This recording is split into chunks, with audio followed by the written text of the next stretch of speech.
Assalamualaikum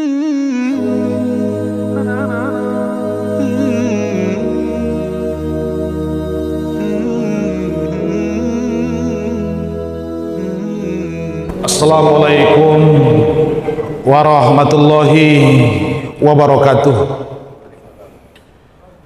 Alhamdulillahi rabbil alamin, wabihi nasta'inu ala umurid dunya waddin, wassalatu wassalamu ala asrafil anbiya'i wal mursalin, sayyidina wa maulana Muhammadin wa ala alihi wa sahbihi ajma'in. Asyhadu an la ilaha illallah wahdahu la syarikalah wa asyhadu anna Muhammadan abduhu wa rasuluh sallallahu alaihi wasallam la nabiyya ba'da amma ba'du. Bersyukur kita kehadirat Allah Subhanahu wa taala dengan ucapan alhamdulillahi rabbil alamin. Bersolawat kita kepada Rasulullah Nabi Muhammad sallallahu alaihi wasallam. Allahumma sholli ala sayyidina Muhammad wa ala ali sayyidina Muhammad. Bapak Ibu jamaah salat zuhur Masjid Agung Nurul Iman Kota Padang yang dimuliakan oleh Allah Subhanahu wa taala. Pada kesempatan ini sebelum iqamah dikumandangkan, kita laksanakan ibadah solat zuhur berjamaah. Kita lihat firman Allah dalam Al-Quranul Karim dalam surat Al-Baqarah ayat 254. Jadi kalau ayat kursi itu terdapat pada ayat 255, satu ayat ke atas sebelum ayat kursi 254. Kata Allah, a'udzubillahi minasyaitonir rajim. Bismillahirrahmanirrahim. Ya ayyuhallazina amanu anfiqu mimma razaqnakum min qabli ayyatiya yaumul la bay'un fihi wala khullah wala syafa'ah wal kafiruna humuz zalimun. Satu ayat Al-Baqarah 254. Wahai orang-orang yang beriman, infakkanlah sebahagian harta rezeki yang telah kami berikan kepadamu, sebahagian darinya belanjakanlah di jalan Allah. Anfiqu mimma razaqnakum min qabli ayyatiya, sebelum datang masanya, min qabli ayyatiya, sebelum tiba waktunya, yaum la bay'un fihi, hari itu tidak ada lagi jual beli, ketika itu tidak ada lagi perdagangan, tidak ada lagi transaksi, semuanya sudah terlambat. Wala khullah, tidak ada lagi persahabatan, tidak ada lagi pertemanan, tidak ada lagi hubungan dengan manusia hablum minan nas. Wala syafa'ah, dan tidak ada lagi ketika itu syafaat, pertolongan. Wal kafiruna humuz zalimun, orang-orang kafir itulah orang-orang yang sangat zalim. Bapak Ibu jamaah salat zuhur yang dimuliakan oleh Allah Subhanahu wa taala, ayat ini berbicara kepada kita semua, khusus kepada kita orang yang beriman, adalah anjuran untuk berinfak. Sebab harta yang kita miliki, harta yang kita punya, yang mana yang sebenar-benar hak milik kita sesungguhnya adalah apa yang telah kita belanjakan di jalan Allah Subhanahu wa taala. itulah yang milik kita. Lalu harta kita yang sekarang, milik kita yang sekarang, uang kita yang di dompet, uang kita yang di saku, uang kita yang di ATM, di rekening, di bank, di rumah, yang kita titip sama keluarga, yang dipegang oleh teman. Bapak Ibu, itu adalah uang kita hanya saat ini. Besok akan pindah ke tangan orang lain. Lalu yang sebenar-benar milik kita adalah apa yang telah kita belanjakan di jalan Allah. Itulah yang akan menjadi tabungan akhirat kita.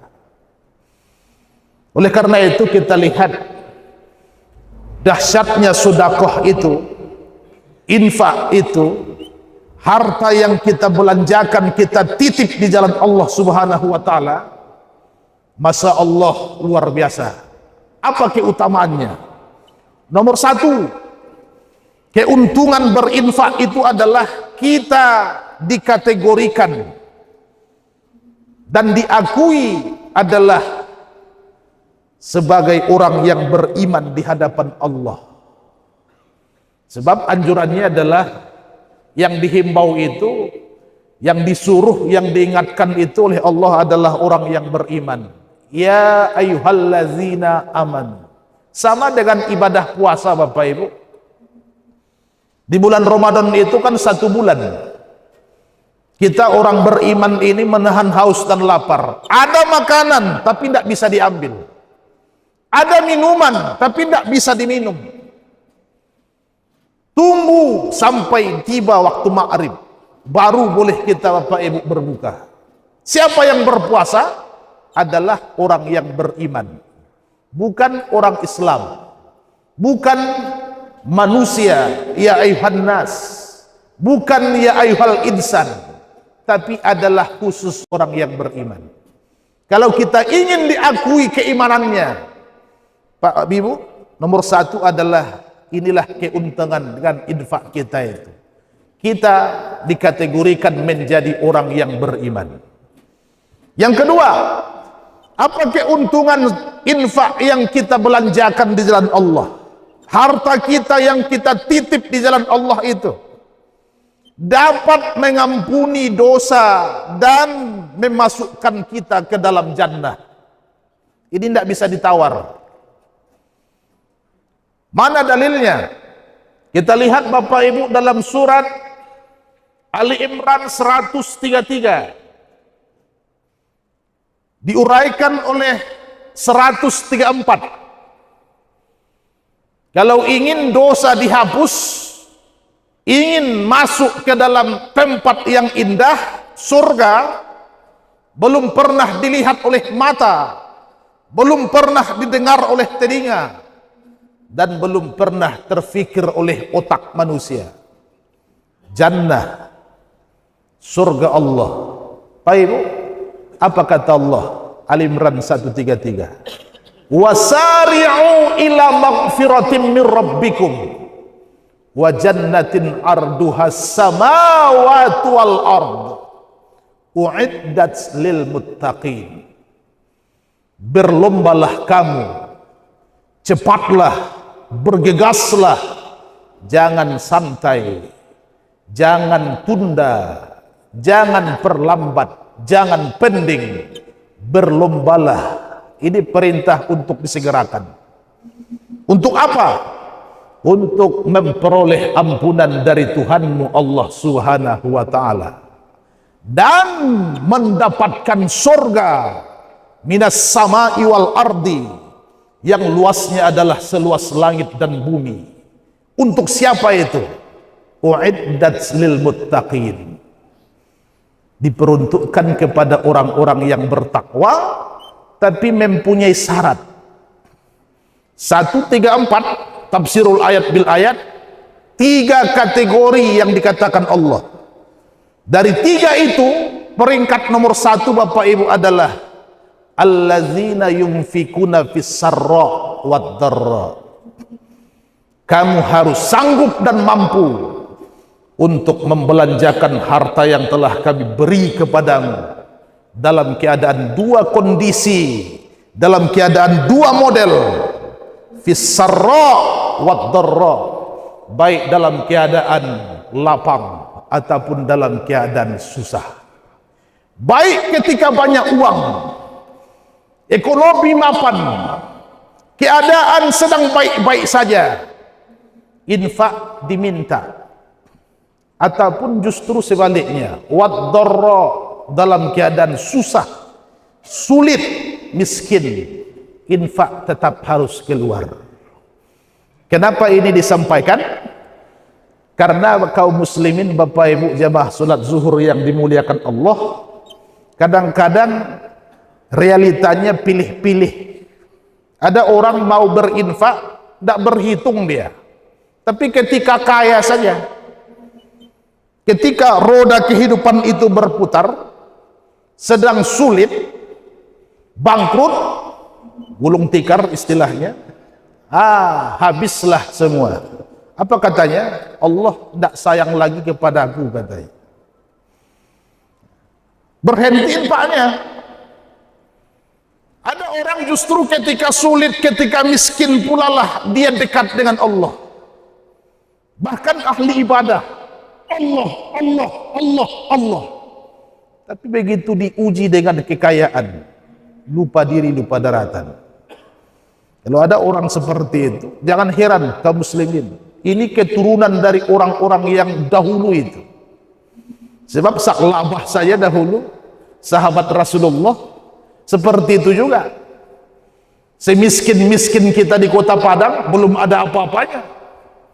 Sa'labah itu saking miskinnya, kain sarung ketika sholat berjamaah di masjid, nunggu giliran istrinya pulang dulu suaminya, baru bisa sholat.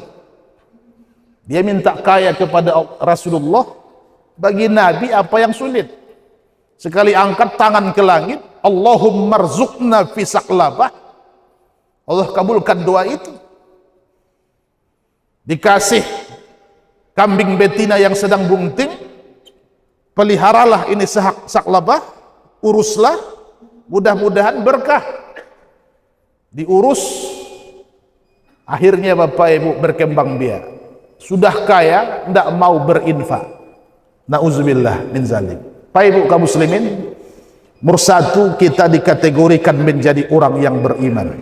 Yang kedua, akan diampuni salah kita, diampuni dosa kita di hadapan Allah, dan berpeluang masuk ke dalam jannah. Yang ketiga terakhir, tiga yang bisa kita ungkap, dengan infak yang kita belanjakan di jalan Allah, kita akan mendapatkan naungan di padang mahsyar. Yaum, hari itu, la zilla illa zilluh, tidak ada lagi naungan, tidak ada lagi pertolongan. Hari itu di mana? Yaumil mahsyar, matahari seolah-olah satu jengkal dari atas ubun-ubun manusia. Panas, semua orang bingung.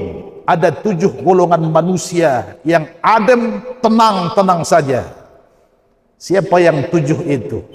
Salah satu di antaranya adalah orang yang memberi dengan tangan kanan, tangan kiri tidak tahu apa-apa. Kaum muslimin, karena waktu yang membatasi, 3 yang bisa kita ungkap pada kesempatan ini.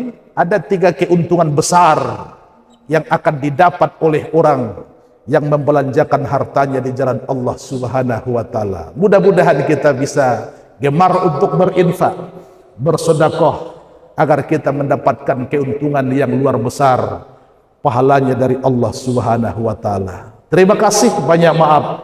Assalamualaikum warahmatullahi wabarakatuh.